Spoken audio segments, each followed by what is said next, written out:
Hey angels, I am in middle of packaging up a fundraiser.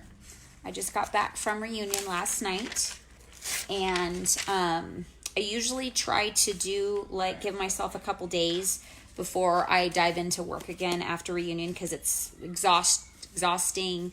Hey Shannon. And just a lot of process, a lot to kind of, get through, catch up on sleep, all that stuff. But I came home to 6 huge boxes of a fundraiser. So definitely not a bad thing to come home to, right? Meaning that there was obviously a good month last month. So as I'm doing this, as thoughts kind of process, I like to share with you guys some tips. And they're small, but they're so effective. So fundraising is a lot of work, guys. It's a lot of work, but it's so effective to grow your business. I wanted to remind everybody how important it is to label everything. Many of you that have done fundraisers, you've been in the business for a while, you work your business consistently. This may not be news to you, but if you haven't done a fundraiser before or never have in a while, I really want to suggest and strongly suggest how important it is to label every single item. And I know when there's like tons and tons of products, you start to go like, oh man, should I label everything? Like, can I just label some? I don't want to waste all the labels. This is taking so long. But you want to think about that these are customers you never would have met. You never would have sold to. And so you want to treat them like they are a customer that was at your home party. Giving them all of the same special touches that you would have somebody that you met personally, because they are hopefully your potential future clients, right? Future hostesses and future consultants. And a little tip that I always like to share with people is that look at the packets and the amount of, hi my friend, hey everyone. You're labeling right now, Melissa. Oh, funny.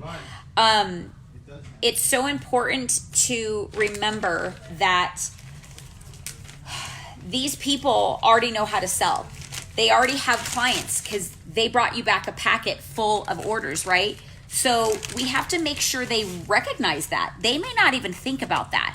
So when you do your follow-up, hopefully within, a few days of them receiving your order, you want to tell them, hey, you know a lot of people that buy Scentsy.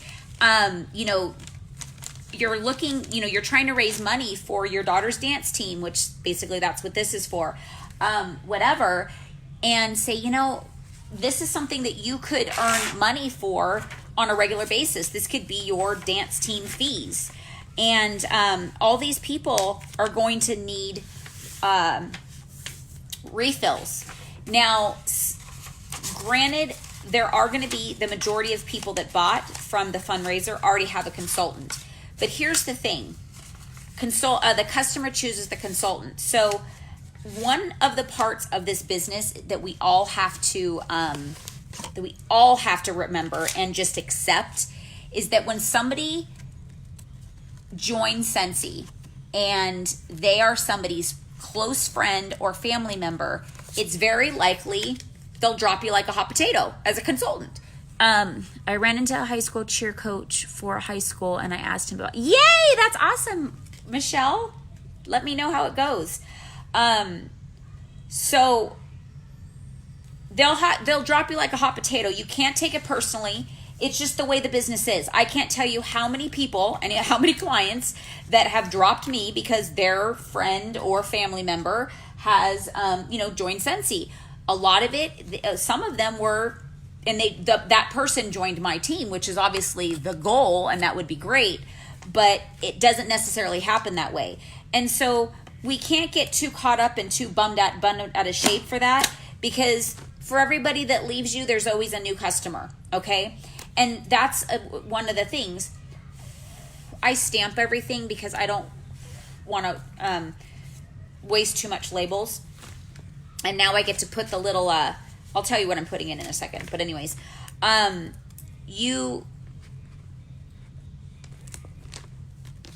gosh, I just lost my train of thought. Shoot. Okay, so I was talking about,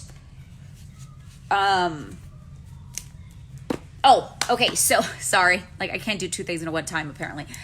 Anyways, you can't take it personal, because sometimes, eventually it's going to be they join your team, and those customers left you because one of their friends joined your team, and that's what you want, because if your consultants aren't getting orders, they're not going to be successful, and essentially you're not going to be successful. So you want them to be buying from them, okay?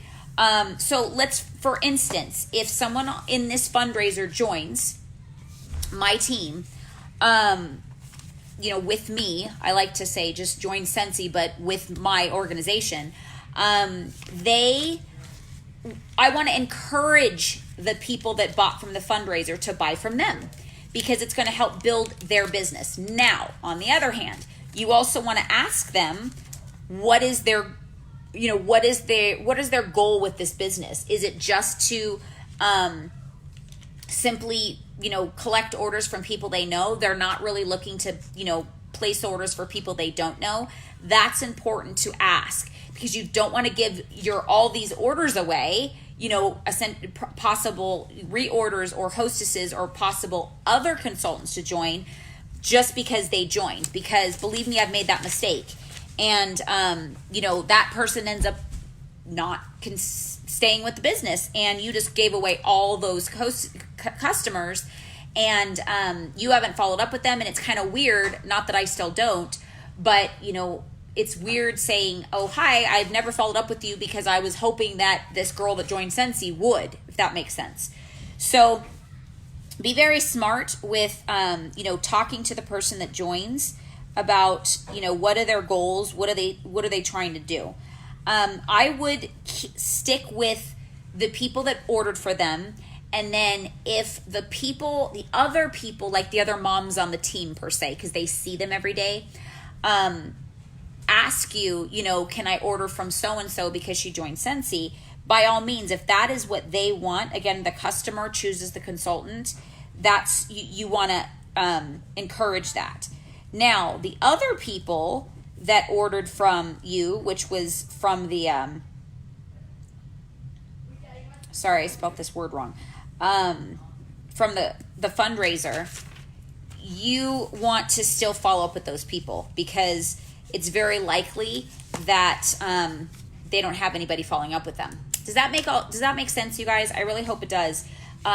Because essentially you would hope that they're getting a fundraiser, like all these people, and you would hope that the person that joins would realize what a huge jump that is and boost for their businesses to get off to sensational start.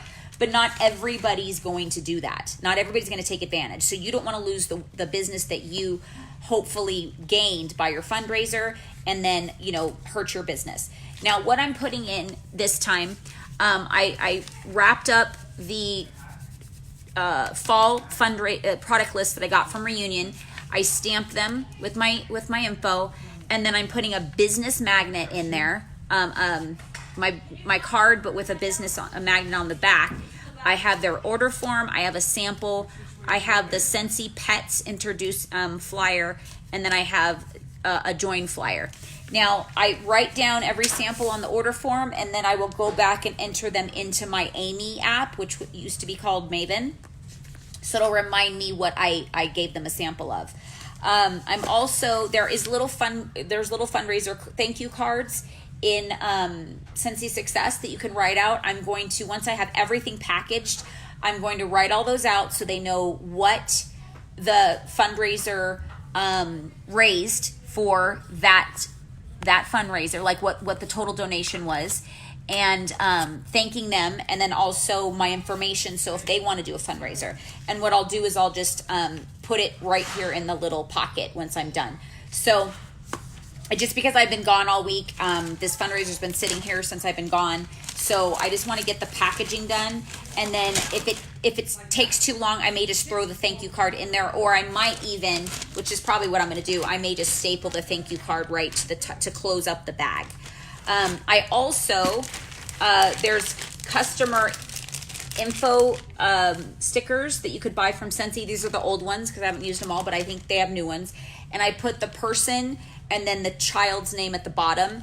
And then I put everybody's orders in boxes that I received. So if it's a big enough order or packet that came back, they probably are going to get their own box. And I put in on a Sharpie, I put the kid's name on the side of the box and deliver it that way. Hi, Leanne. Hey, everyone. So that is my process. But I'm sitting here packaging these orders, and I'm like, I wonder how many people go like, oh, do I have to label everything? Because I even went through that. I was like, man, this is exhausting.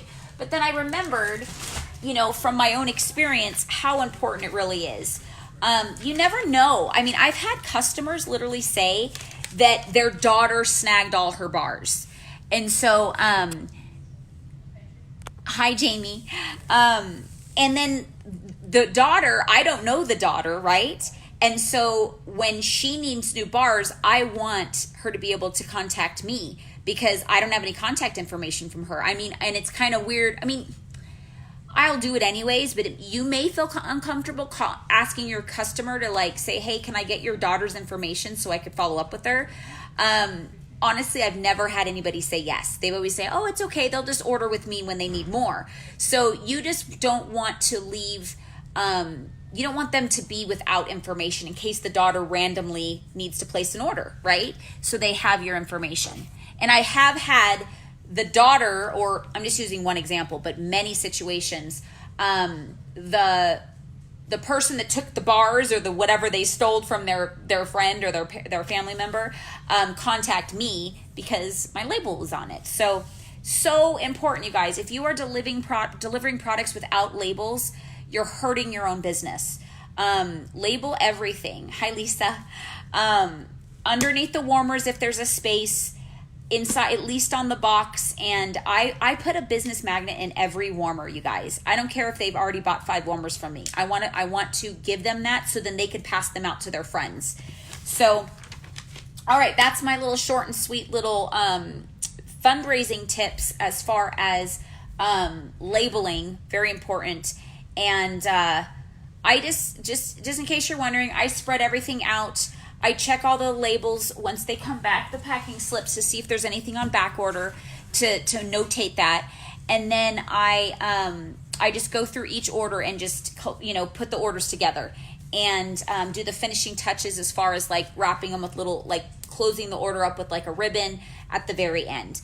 So you might find a different system that you like better, by all means. I just like to share what I do.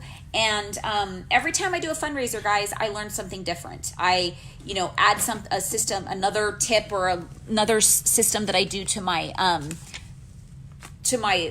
processing or system or my packaging system. So don't think that once you do a fundraiser that you're going to know everything. You're going to learn new things and each time. So make sure you take note of it.